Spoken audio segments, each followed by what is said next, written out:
California, planearon darse a la fuga. Y vaya que lo lograron.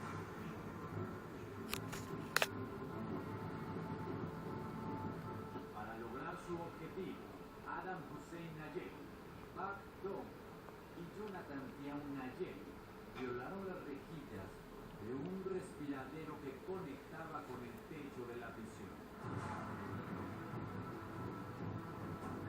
Eliminaron una barra que previamente había sido debilitada y se arrastraron por los conductos de aire. Para poder bajar, mataron varias aves.